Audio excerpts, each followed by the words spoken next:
The topic is bringing your authentic self to work. Our next panel is so important. We all talk about bringing our authentic self to work, but how does that play out in the office or with clients? Our friend, Craig Hogan, Coldwell Banker's VP of Global Luxury, has assembled an incredible panel of some of the most incredible people in the real estate industry. I had a piece of chicken caught in my throat. Wouldn't be the first time. Let's give a warm welcome to Craig Hogan and our panelists. Are our mics on? You can hear us? Great. Thank you for being here for lunch. So I'm sorry, I've got allergies, so I'm a little bit like a frog in my throat. So this panel was, I floated this by Jeff about 2 months ago, and it's just about bringing your authentic self to work, because this group was put together because they're very out and proud, and they make it look so easy. And you know, it's not always easy. And some of us got a rough start when we started, and some of us didn't. But the panel today is going to share with you a little bit about their journey and who they are and how they bring themselves to the office and to their career every day. And let's just get started with you. Introduce yourself. Tell them where you are. Not that you need an introduction, dear. Oh, thank you. My name is Jamie Zapata. I'm with Coldwell Banker, Dion Harper Realtors in San Antonio, Texas. Isn't she fabulous? I mean, really. My name is Lucio Bernal from right here in Palm Springs, California. Welcome. Good afternoon. My name is Christopher Fling. I am from Los Altos, California, in the heart of Silicon Valley. Hi, my name is Lauren Mueller-Thaler. I'm based in Madison, New Jersey at the Realogy headquarters. I'm the Director of Luxury Marketing, and I'm on Craig's team. Happy to be here. Hi guys, good afternoon. My name is Ricardo Rodriguez. I'm with Coldwell Banker Residential Brokerage, New England. I'm based out of Boston, Back Bay. Right. It's a Coldwell Banker lunch, so they're all Coldwell Banker. I hope you guys are cool with that. But, you know, we love everybody. We just love everybody. Lucio, I think it's pretty clear you're gay, honey, with those socks. That's... And I wanted to represent, obviously, you just wanted to represent. On the outside. You just wanted to represent. I just love it. She actually told me behind the scenes, she goes, now, do we get up here and talk about being gay? I said, well, probably, probably. So why don't we start? Tell them a little bit about your story. Yeah, start with you, yeah. So I am originally from Colombia. I moved to the United States in the early 90s. To me, the move to the United States was cathartic because, I grew up in Colombia. Certainly being gay wasn't necessarily the coolest thing, particularly not, the late 80s, early 90s. But moving to the U.S. provided me that opportunity to kind of like reinvent myself. Just not to reinvent, but, to be myself. It was that opportunity to really just build an entire network, an entire family around me. That notion of your chosen family certainly was really important for me back in the day.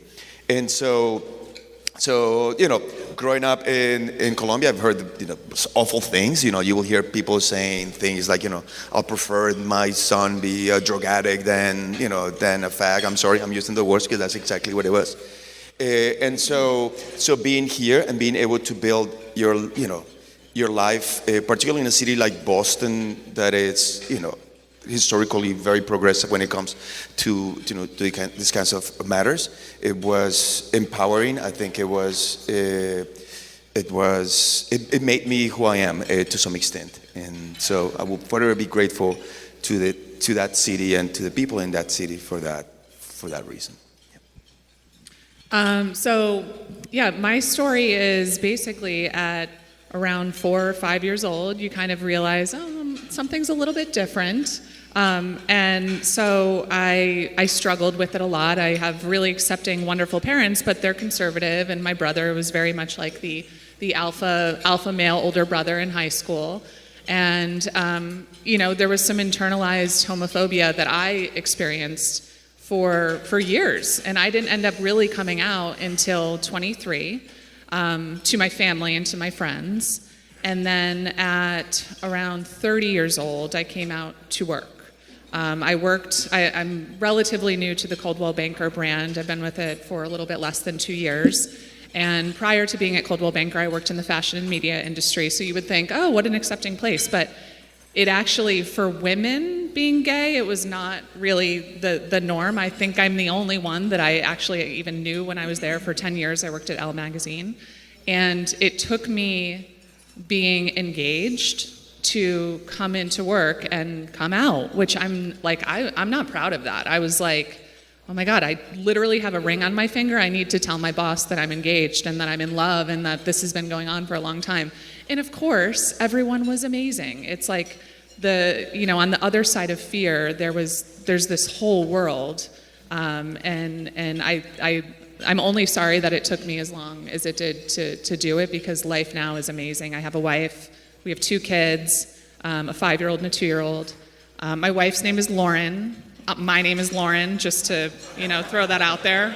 So it's complicated. But yeah, life is beautiful on the other side of fear, and I'm really happy to be here and be up on stage with these guys.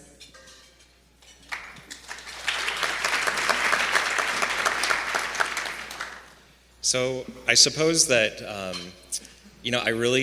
I found myself when I was in undergrad. And, I think we all grow up knowing what our life experience is going to be. And when we are able to, really be authentic in our expression of it, it empowers us and it helps us to grow in ways that are, really healthy and that help us become the person who I think we all grow into as adults. And I remember making a decision to talk with my parents, right before graduation from college, and letting them know that, this is who I am. This is who I am. This is how I'm living my life. I'm really happy, and I hope that you feel happy for me, but if you don't, I have a contingency plan, right? I want you to have the time that you need to feel okay. And so the plan was to move home to Tucson, Arizona and go to grad school, or to stay in Las Vegas, where I did undergrad, and start my professional career there. And very thankfully, they welcomed me to come home. And I started my professional career actually in the hotel industry after I moved home, and was still in grad school. And it's really interesting because I had shared this very personal, who I am with my family and my friends, and I was living that life in my personal life. But at work, I compartmentalized. I spent the first 3 years of my career working really hard to become the director of catering and convention services at a luxury resort in Tucson. And it was a fairly conservative environment. It was a fairly conservative area politically. And I worked with, kind of the keystone clients for the hotel chain that I was with. And part of my job was attending social events for the hotel on behalf of the hotel. And the very first event that I attended as director of conference services was for a big charity in town, and I invited a female salesperson from the hotel to be my date. And I got a call from the general manager asking me to come and see him in his office.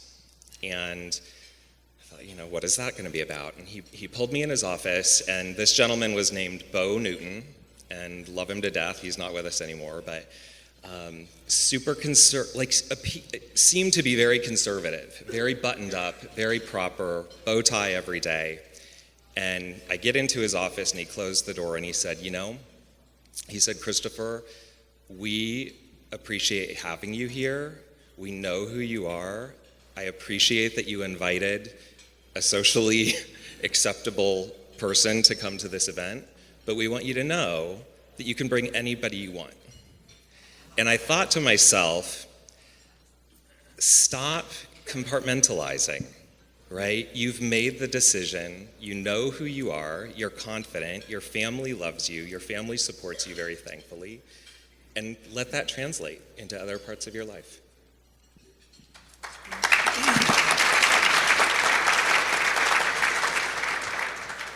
Well, I think it goes without saying that everyone on this panel and probably everyone in the room went through a very different journey to get to that point of bringing your authentic self to work. And this really challenged me to really think about that, because I think that every time we share what that journey is, that it's important that we help each other out in our community and in every community, because we're human beings. And so I really dug deep. Now, I was born in Mexico.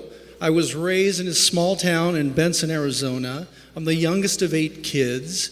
I grew up on a ranch surrounded by very macho individuals, and I didn't know anyone that was gay.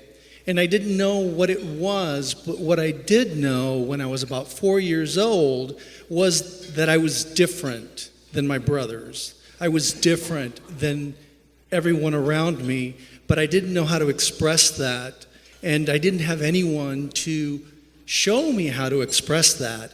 But it was a real eye-opener, and I think to my mom also, when I was about 4 years old. And there was a party, and I came running out in her high heel shoes, and carrying a purse. And I think she just kind of looked at me and sort of didn't know what to do. And to me, it was just kind of a normal thing. And so as you get older and you begin to recognize what your journey really is that you become somewhat comfortable and uncomfortable because you don't know what to do next. And so I think that certainly we all recognize what challenges we have in our own community and even in our workplace. And I will kind of outing myself right now is that I've never really said this before, but I recognize what those journeys are for different people, although I didn't experience them. And I remember when I was about 11 or 12 years old, riding in the back of a truck, completely lost and not understanding my life. And so I said many times, like, the easiest thing to do would just kill myself so I don't deal with it. But after saying that a few times and listening to myself say it, I visualized what I was really saying. And at that moment, I said to myself, I am of value. I've got something to give in my life to someone else. And I'm going to discover what that is. How do I do it? And so I began to think of the steps that I needed to take to be myself, to be that authentic person that I didn't know what it was. And it wasn't until I was my second year of college, and I was going to the University of Arizona, and I moved to the Pacific Northwest because I knew that living closer to my sisters, it would be much easier to begin to expose my inner self. And that just changed my world. And so when I think about bringing your authentic self to work, it means to just be who you are. Share who you are inside, no matter who it is or what challenges you think will come at you. As human beings, we have incredible support around us that we have to rely on each other and help each other. And so at work, help each other, because you just never know what's going on inside that other person.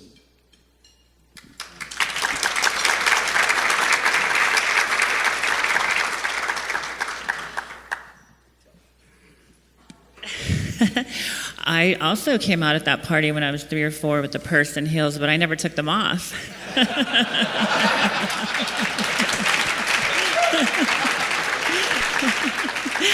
I always like to start off by saying that I am a Mexican-American transgender woman, and I'm proud of it. Thank you. I transitioned at a young age. I also felt different, like we probably all did. And, I didn't let anything stop me. I knew that I was meant to be a girl. Nothing was going to stop me. It didn't stop me when I was 10, and it's not going to stop me from being myself now. I what I feel makes it easier is when you have a broker like mine who sits down with you and says, Jamie, I would like to sit down with you and have a talk about being trans so that I can understand it and speak about it intelligently. And then she does that, and we sit down, and then she moderates and hosts a NAGLREP lunch and learn. That is what truly makes it easy to be your authentic self at work, is to have that support. So I am so lucky and happy to be here and to have all of the support that I've never had in my life, and it's life-changing. And I felt suicidal, and I'm sure many of us have, because you figure, what difference does it make if I live or die? If society doesn't need us, then what difference does it make? But we do matter, and we do need to support each other, because without each other we have nothing. So I am proud to be who I am. Thank you. It's a little different for me also to coming out at work, because it's not like people are not going to notice. I could try to blend in, and it's not like they're not going to notice that I'm 10 feet taller and wear 10 pounds more makeup than the average woman. So why blend in when you can stand out, is what I always say.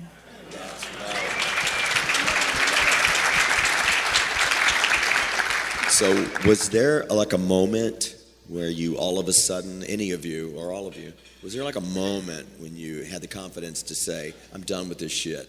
I'm just going to be who I am? I know I had that moment. It was being thrown out of our home and having to live in my car for 2 weeks when I was 16 years old. And I said, you know what? Screw this. I'm going to be who I am. Did you have like a moment that hit you that made it okay? Anybody? All of you? You're on a panel, so talk. I definitely had a moment. And my moment was sort of centered around the woman I'm married to now. And we had been together. I was 23 when I met her. No, 22 when I met her. So I was like pretty fresh out of college, really young. And I felt seen for the first time. I felt like deeply, deeply in love and loved for the first time. And I had, girlfriends, boyfriends before that. And she really pushed me in a really kind, gentle way, to see that, living holy is like living, not holy with an H, with a W. Just you could do both, but living as a whole person and living an authentic life would open the doors for us and sort of be the key that unlocks the future that we both wanted together, which was a future with children and a future with, a lot of traditional things. Like, we wanted to buy a house, and we wanted to have a wedding, and we wanted all these things. And I couldn't do that unless I was whole to my family and comfortable and whole to work. And you can't bring kids into this world if you're not proud of who you are, because what message does that send to kids? It's not okay. I really believe that. I think that was sort of like the eye opener for me. I remember one morning we were laying in bed, and she looked at me, and we had fought the night before about this very topic, about me not sort of bringing her into my life in a whole way. And she just looked at me, and I shared this with Christopher this morning. She looked at me and she said, and she had tears in her eyes, and she said, you're not whole. I need you to be whole for me. And I was like, oh, fuck, like, excuse my language, but I had to. And my God, authenticity and being, you guys, everyone who's in this room is here and out or allies. And so you guys don't need to hear this, but being authentic and being really who you are, like all the way, is such a gift. It feels so good on a cellular level to just be who you are. And for me, that means someone who is feminine. I love getting dressed up. I love wearing baseball hats. I love running. I'm all these things. I'm going to be all of them and not apologize for it. And when people say, what does your husband do? I'm just going to kindly say, I actually have a wife. Oh, are you surprised? Let's talk about it. That's great. So, my eye-opener really was my wife and the love that... Tell them about our awkward moment when you came on. Oh, okay. Yeah. Quickly, just a quick story. When I interviewed for this position, about 2 years ago, I came in. Craig had me present to the team and to the C-level, the CMO and the CEO. And, the presentation went great, and I was walking out, and the CMO was walking me out. And I had done some research, as you do for job interviews, to make sure you know who's going to be in the room and what their education level is and where they've worked before, all that stuff. So I knew the CMO was very religious. He had gone to a very religious school. And a wonderful man, by the way. And he's walking me out and said, great job, great job. So what does your husband do for work? And I thought, oh, God, we're doing this now. Okay, we're doing it now. And okay, all right, here we go. So I thought, I have a choice. And really it wasn't a choice, but it was a pivotal moment in my head where, am I gonna go all in on this and just see where it goes and self-select out of this role if it gets weird? Great, maybe this is a gift. And I said, actually, I have a wife and she works in buildings and her name's Lauren too. It's weird, but yeah, we've been married for 7 years. And he was like, great. I think he felt more awkward than I did, but yeah. And so since day one, at Coldwell Banker, literally day one, I have felt not only welcomed, but actually embraced. Like, oh, that part of you that's a little different or, you know, that sets you apart is actually your superpower. And we're gonna celebrate that. We're gonna lean into that. And I love that about Coldwell Banker. And I love that about Craig and the job.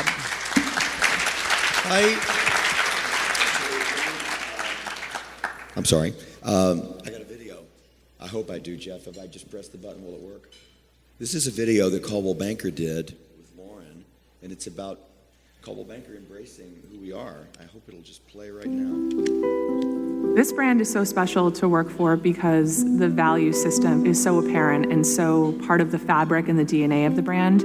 Beyond being a Coldwell Banker employee, I'm also a wife, I'm a mother, I'm a daughter, I'm a runner, I'm part of the LGBTQ community. I'm all of these things that I don't have to leave behind when I come to work. They're part of who I am, and I'm really encouraged to bring my whole self to work and to bring my best self to work. And I think that's the most special part for me, is seeing the opportunities and the doors open just by virtue of being exactly who I am.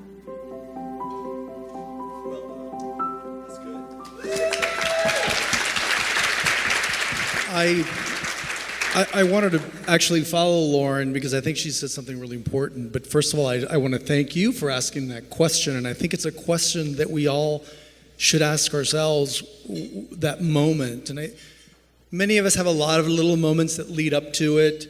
But just asking the question, it made me really think. So the youngest kid of 8, so big family, but I didn't have that embracing support. And my partner is also my business partner. And when I recognized the love and support, because he's from northern Idaho, the love and support that his family gave me is the moment. Because you know that you don't have to rely on your family. Maybe they're just not available. But allow yourself to be embraced by those or someone that's willing to embrace you, because we do live in a world where, especially in real estate, we get so busy every day that we don't take the time. So I'm actually going to promise you, I'm going to go back and tell John that, because I never have. So, but thank you.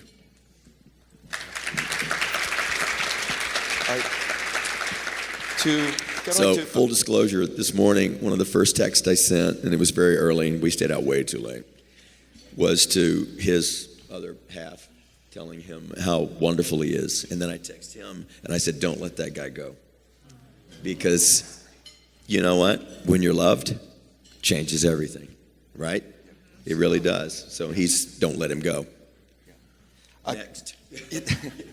I would say to Lucio's point that at least in my experience, has been just a succession of moments. It hasn't been that one kind of like moment. But to Lauren's conversation about feeling whole, to me the real kind of like coming out process came very recently. Not coming out as gay, but coming out as who I am.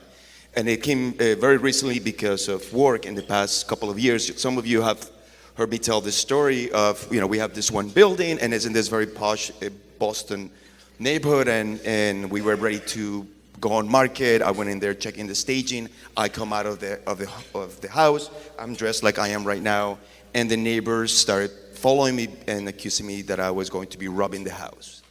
And so it was very shocking, right? To think that anybody would think of you that way. But to me, it made me understand that I had to be done with it, and that I had to stop sometimes apologizing for who I am, and to really put myself out there as a whole person. Because we tend to segmentize ourselves, right? You have your gay friends, you have your work friends. You put a front into your business that is specific to what you want your client base to see to some extent.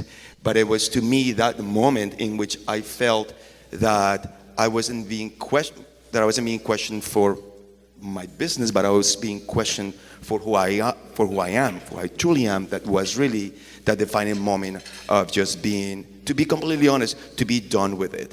And so I still, going to sometimes into meeting with clients and listening presentations. Josh, who's my director of operations here, we just went into one last week, and this woman was questioning whether we could handle this price point of her listing. And I knew it had nothing to do with our experience, because we've been doing it for 15 years and we have done a lot of business in that same price point. She was questioning the fact that my last name was Rodriguez, and you could read through it. And so to me, it was that understanding that I am a whole person. I might be a gay guy, but I'm also a Latino guy. I am an immigrant. I'm all these things, and all those things are part of my business. And so to put them together, to be able to be done with the BS and to be able to articulate it, to me, was really that true aha moment of no more apologies. This is who I am. Like it, don't like it, I really don't care. And so that was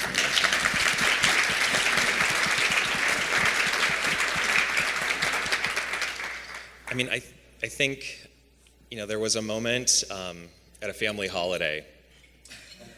It always happens at a family holiday, right? I think I'd had the conversation that I previously told you guys about, probably 10 years prior to this point. But again, large family, conservative values. I was very lucky. I feel so lucky that I had their support, and I can't imagine what it's like not to. So I sympathize. I'm glad you found that. But I was standing in the kitchen, and one of my cousins, who had 4 children at that time, made a derogatory comment about the photograph of someone that was on a calendar on the refrigerator, right? And a comment about how masculine the person in the photograph would be, or could be. And I thought to myself, wow, right? I've been living with these people for the last 10 years as I am, but they're not, they don't understand, right? They don't know. They are not providing that environment for their kids. And so I probably should step it up, right? I need to have more conversations with them. And I feel like I've actually taken that into my business to a degree. Not that I'm pulling a client aside and having a conversation with them about what their views on, the LGBT community are, but I don't change pronouns. And if they ask me what I've done on the weekend and their children are there, I don't tell them, I went out with a friend, right? I talk about my partner, I talk about my boyfriend, I talk about, my friends and the events and the things that I'm part of. Because I think, I was very fortunate. I had a family who accepted me. I had a boss early on in my career who gave me the confidence to be who I was. And I thought, I should really pay that forward. And what will happen, what kind of impact can you have when the child of a client who maybe isn't in that environment can see someone who is successful and that their family is willing to work with and that they are comfortable with and that we're part of our clients' lives, right? I mean, we are with them for a long time. And I just felt like that was one of those moments for me when I just was not going to not be more forward with who I am.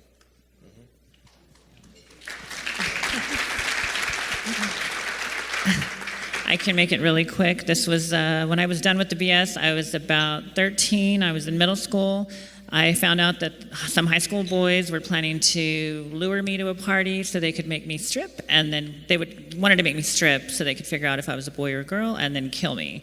And when that didn't work, they were planning to do a drive-by shooting at my middle school to kill me outside of my school. So that's when I said, this is enough BS for me, and Mama's out of here. She's dropping out at the age of 14 to be female 24/7 and not get killed.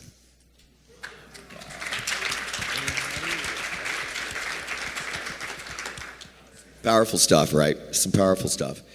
So I have to do this because it's a Coldwell Banker event. So I've got to talk about the company. We're all with Coldwell Banker. I know for me, in my role, I get to travel the world and I get to travel the country, and I'm clearly gay. Just full boat. Talk about my husband openly, which was hard for me, to be honest with you. I used to keep calling him my partner. We've been married 23 years. He's my husband, for Christ's sake. But it's my life now. How does Coldwell Banker support you? How do you feel? Well, I'll start because I travel with you, and we give presentations to 100 to 300 Coldwell Banker agents at a time, and we're there as professionals. And Craig decided that what we would do is start the presentation showing a photo of our why and our partner and why we do this, et cetera. And I was like, wow, you want me to expose myself to the whole room, right? The first time was a little strange, and every time after that was completely normal. And I think what I discovered was that I was putting up my own walls and barriers to life. And I think that the important thing is you've got to just allow yourself to be you. And Coldwell Banker has really supported that. I live here in Palm Springs, and most people would say it's probably the gayest town in all the country, and I sometimes believe it. It's very easy for me to live and work here as a gay man, as a gay realtor. I never have to say that I'm gay. I never have to be concerned about individuals that come here looking for property. I just never think about that. I worked in LA for many years, and it was just slightly different. Again, maybe I did put up those walls myself, but I found that being here, working with a company that supports me, just sprinkles flowers all around me to allow me to be me. And part of that is you've got to recognize that you are surrounded by flowers. You just have to pay attention to them because they're there. And so I thank the brand for that. Am I one of those flowers? Do I sprinkle the fairy dust around? You're a rose. You can just imagine it, right? How about you? Oh, they have supported me completely, 100% from day one. My broker has sponsored an HIV/AIDS fundraiser. She's hosted the NAGLREP Lunch and Learn. She posts about me in the company blog, and Coldwell Banker National has helped me. Craig and everyone I have worked with has been amazing. So I have had complete support, which is the first time in my life that I've ever experienced that. Instead of getting the phone calls saying, I'm sorry, honey, you're not the right fit for the company, they've actually helped me. So, yes, thank you. I feel I've been with Coldwell Banker since day one. It's the only company that I work with, and to me, I always said Coldwell Banker to me is home. I could not imagine being anywhere else. Coldwell Banker has supported every single crazy idea that I ever had. Coldwell Banker has supported every single facet of who I am, every single adventure that I want, every single growth that I've tried to produce during, in my career. Coldwell Banker has been there. Again, Craig Hogan, it's an unbelievable, friend, but it goes from the top down. Every single person, from the very people at the very top. I feel like we have that access, that we have that support, that I can be who I am, that I can try to break whatever barrier I'm trying to break within my own market. Again, we were talking about Boston, and you have the brown guy with the accent try to break into a city like Boston. But Coldwell Banker has been there through every single effort, and I will always be grateful for that. And to me, it will always be home. Is it tough in Boston? Well, like every market, right? Every market has their own challenges. But you know, what I wanted to do from day one was very specific, right? Like I wanted to get into the new construction. I wanted to get into the luxury market. Those were the things that I wanted to do from day one. And so I am new in a city, right? I've been doing it for 15 years. So at the time I had been in Boston only for 10 years. Yeah, I didn't have a network of people that were going to be giving me their luxury new construction homes. It wasn't that. So I needed to really find a company that was going to support my crazy dreams. And the company was there. I think that we're still kind of like, I told you the story, you know, of 2 years ago. That still happens. It happened last week, as I mentioned to you. So it's really that effort of every single day trying to break every single barrier that I can. But the company has been there. When I tried to go very heavily into the luxury market, I know that you were there. You know, you were the first person that called and said, we're going to do this with you. And I didn't have to ask for it. You know, it was identified, right? There were people actually paying attention to the things that I wanted to do. And so I did not have to ask for anything. The things are coming because I feel that again, it's a family, right? And that it is home. That I feel that I am taken care of. I feel that I am cared for. I feel that I can really, to the point, be authentic and just be myself, and the company is there for me, you know, and that's it. So thank you. To that point, and just in sort of answering the question quickly for me, when I interviewed with Craig and I started this position on the marketing team, leading the marketing efforts for Global Luxury, I have the worst gaydar on the planet. Because I just saw Craig and I thought, oh, he's so passionate and he's got so much vision for this program. I didn't even, honest to God, I didn't even think about his sexuality. I just kind of thought, oh, maybe he's married, like he's got a wife. I don't know. Again, no gaydar. He's made fun of me since about that. He's like, girl, you didn't know? But who would have thought that nearly 2 years ago when I came in and sort of got this job that I would be teaching courses with you, doing the slide at the beginning of the deck to 300 agents all across the country at these certification courses. And I say, hey, Craig, do you want me to include just my kids? Or what do you, he said, put your why, girl. If your wife is part of your why, put that slide up there. And I said, okay. So I've been slowly sort of tiptoeing into this world where I'm like, oh, I thought I was out before. Like I've never hit anything since the age of 30. Love it, I'm 38. But I am like, I'm more in on this part of my life now than I ever have been. And it feels really good. It feels like a long time coming. And I thank Coldwell Banker, honestly, for that. And I thank you, Craig, for that.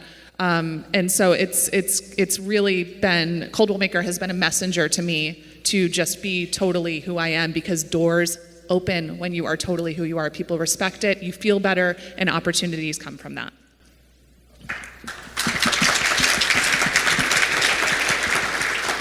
You know, so again, I mean, all of us sitting on this stage, right? We've been in this world for a bit, right? And we have some confidence about who we are and how we're going to work. And I think that the one thing that I would really say about Coldwell Banker is that, you know, not every LGBTQ agent is in this room, right? Not everybody is part of this association.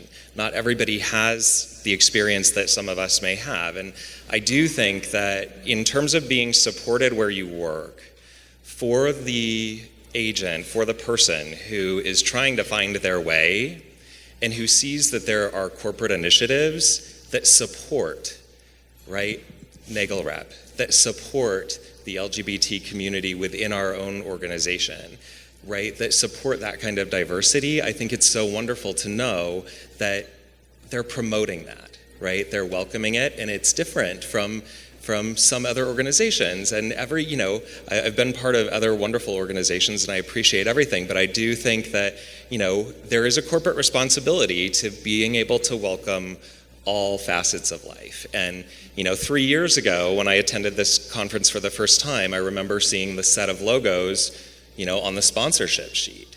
And it really, I think it makes me so happy to know that set of logos has expanded over the years. It's wonderful to see the diversity there, but it's great to know that Coldwell Banker was really one of the first.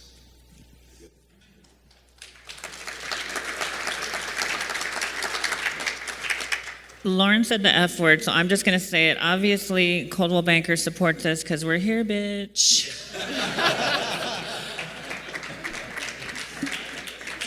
Lauren did say holy and the F word all in one sentence. sorry. Yeah, no, I think it's great.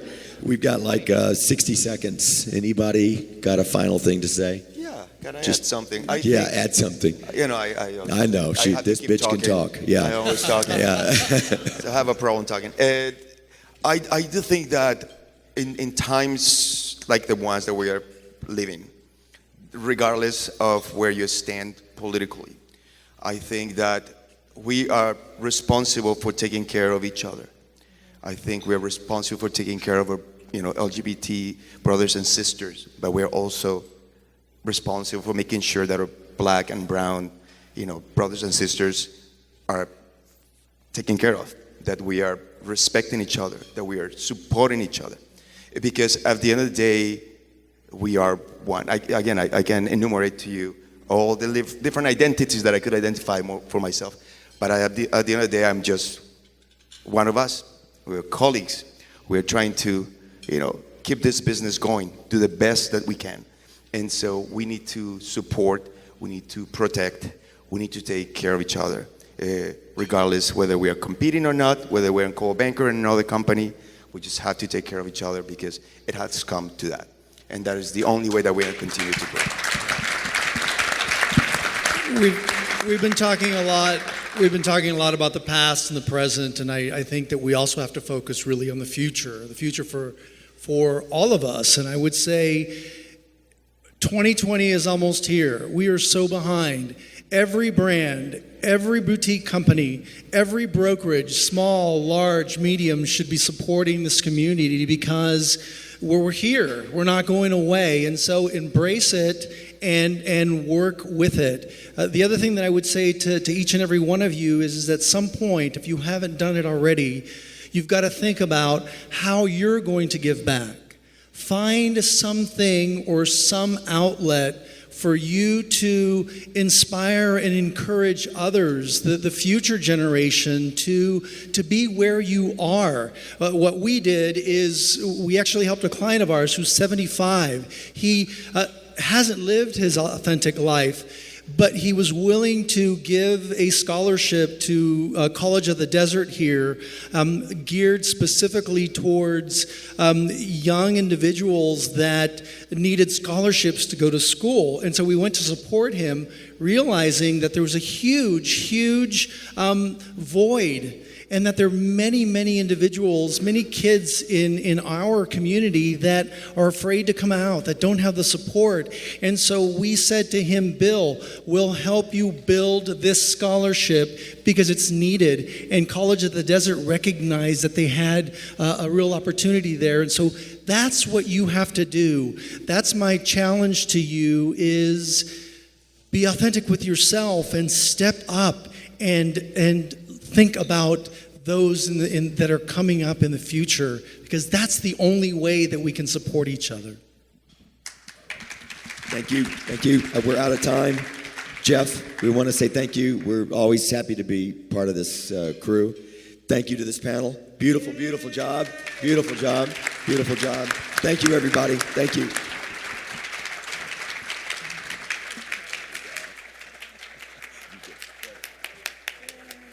Wait, we gotta have your picture taken, the photographer. You gotta do the scan and repeat. Smile, wave, look alive in the eyes.